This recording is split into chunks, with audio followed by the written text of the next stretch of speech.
हमारी 5 बेटियां थीं। कुछ दिन बाद फिर से मैं प्रेग्नेंट हो गई।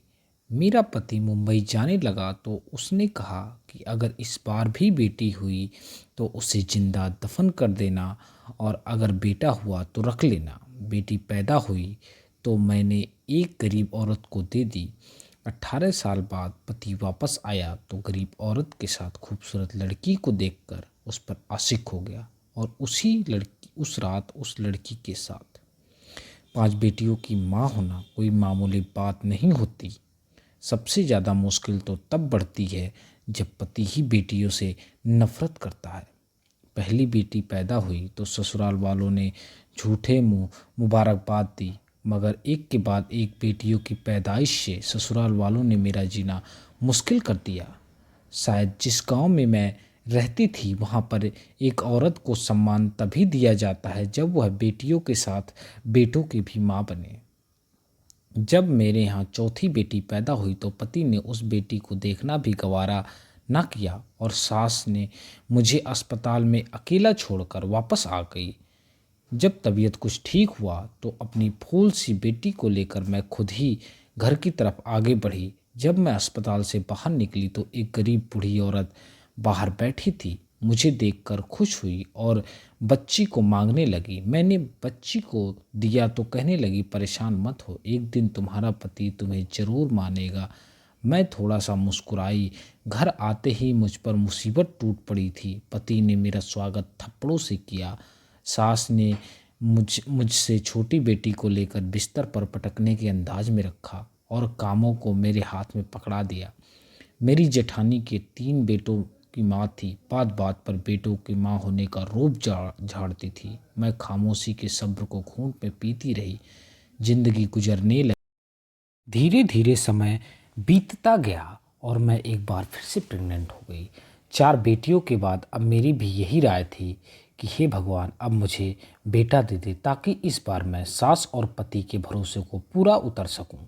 समय जैसे जैसे गुजर रहा था मेरा डर बढ़ते चला जा रहा था। मेरे पति मुंबई में काम करते थे। इस बार तो उन्होंने साफ कह दिया था, अगर इस बार भी तुमने बच्ची को जन्म दिया तो मैं तुम्हें डाइवोर्स दे दूंगा। उनकी इस धमकी से मेरा शरीर कांपने लगा था। मैं पूरा दिन रोती रहती और भगवान से प्रार्थना करती रहती, पर शायद मेरी मुसीबतें अभी ख़त्म नहीं हुई थी।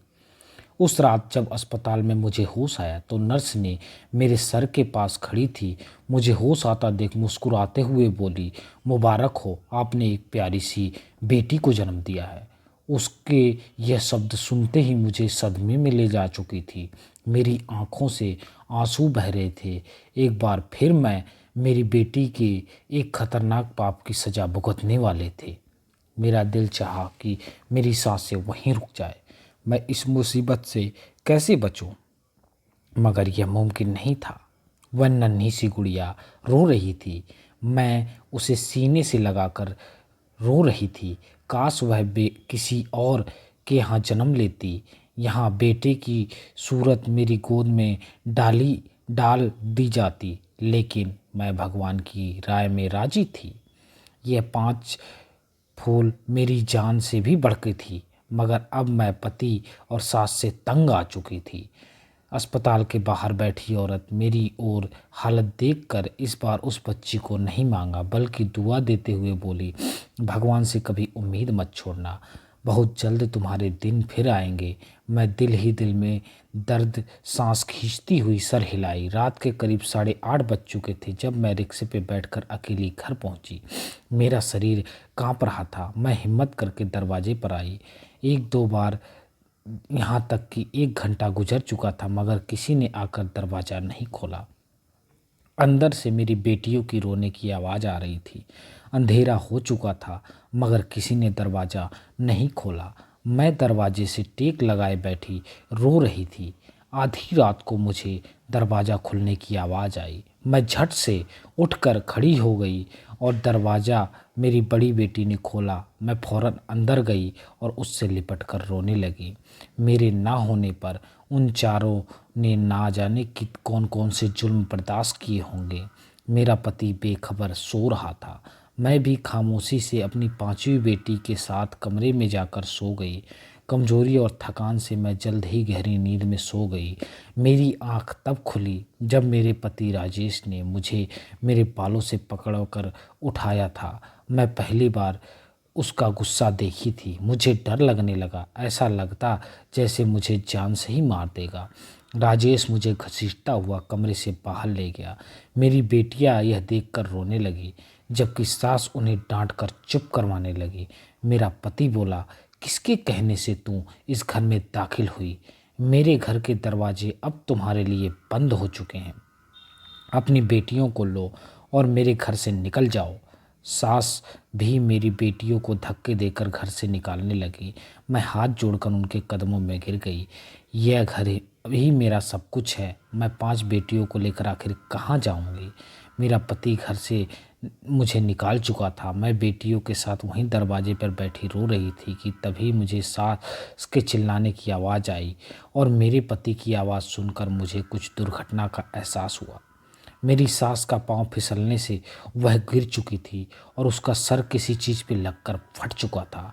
मेरा पति हड़बड़ाकर रोता हुआ उन्हें डॉक्टर के पास ले गया, मगर कुछ देर बाद बुरी खबर मिली कि सास का सर गहरी चोट लगने की वजह से मृत्यु हो चुकी है। भले ही मेरे पति ने मेरे और मेरी बेटियों के साथ अच्छा नहीं किया, मगर उस वक्त उन्हें तकलीफ़ में देखकर मैं गम बांटने लगी।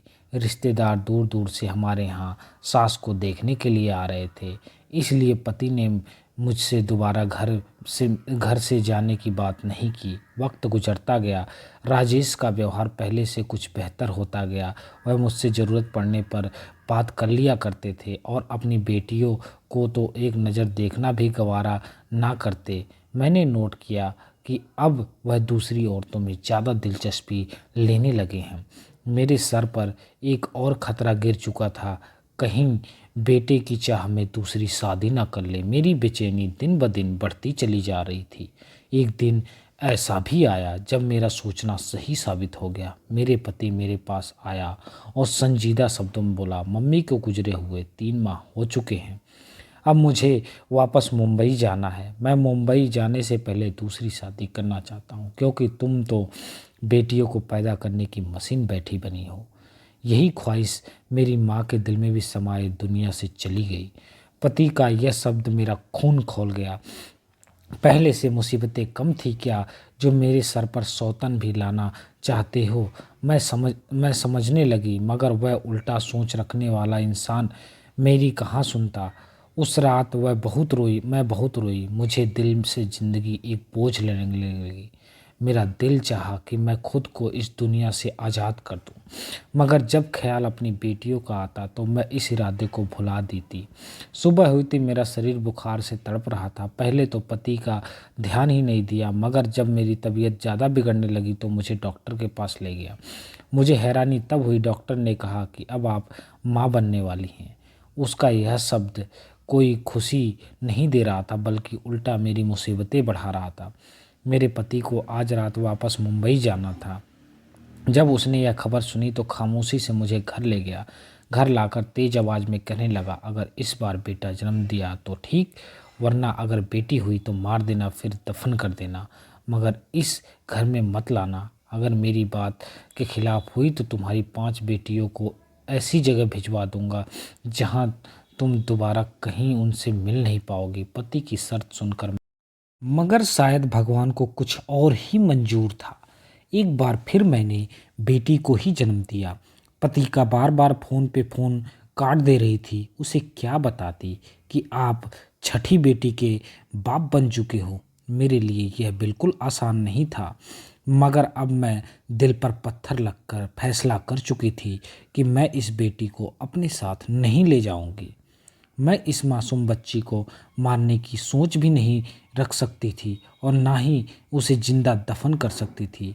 मुझे कोई बीच का रास्ता निकालना था और यह काम शायद मेरे लिए दुनिया का सबसे मुश्किल काम था। मैंने अस्पताल के बाहर निकली। सामने वही गरीब औरत बैठी थी।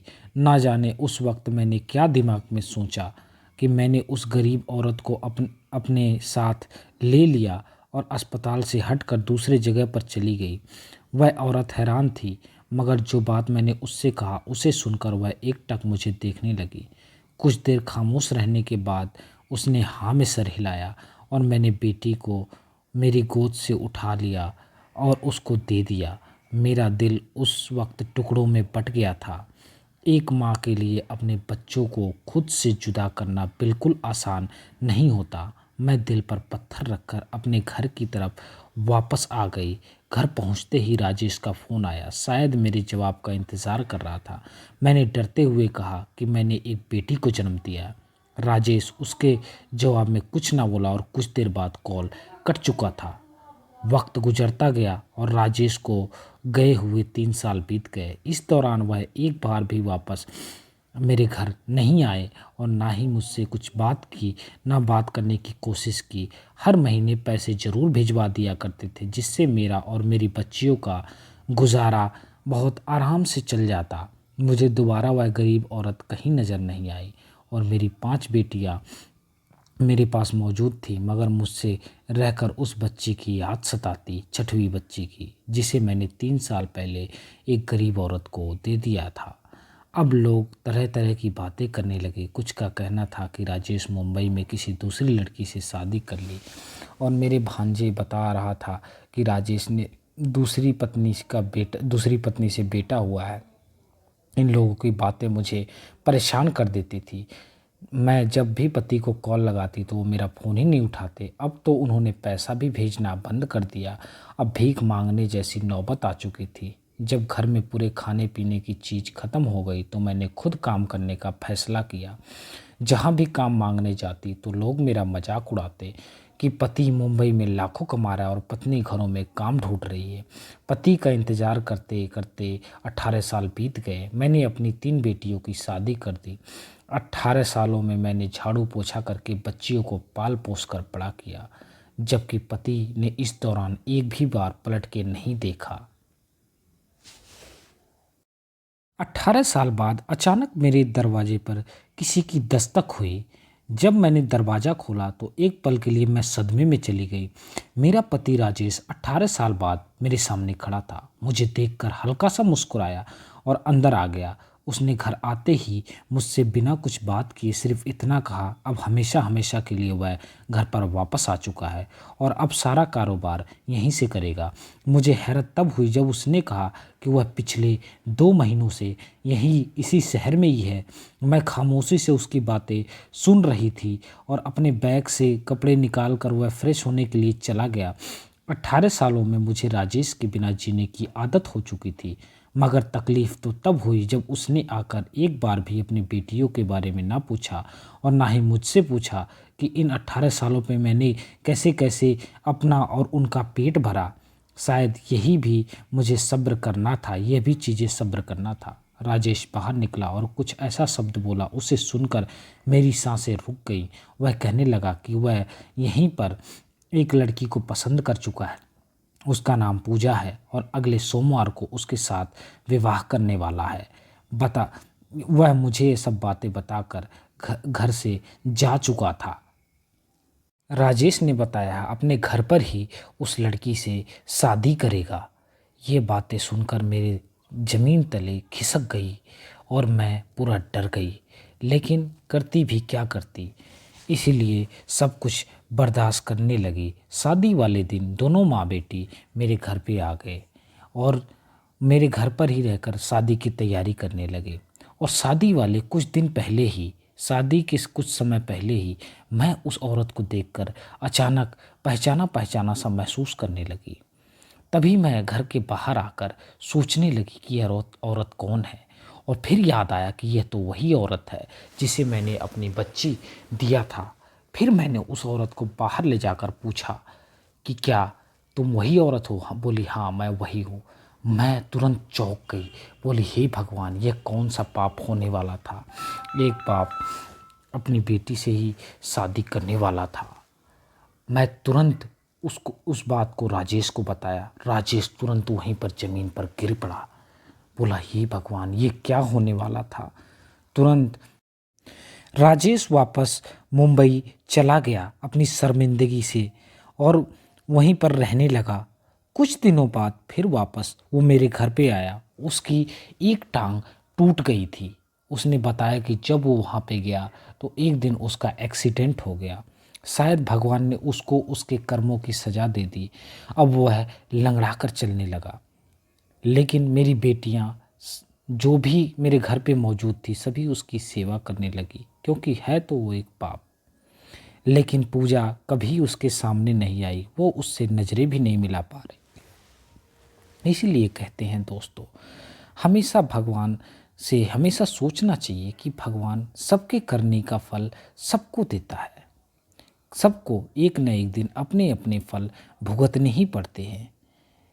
वह औरत ने जो भी किया, जैसे भी किया, अपनी बच्चियों के लिए किया, सब कुछ किया उस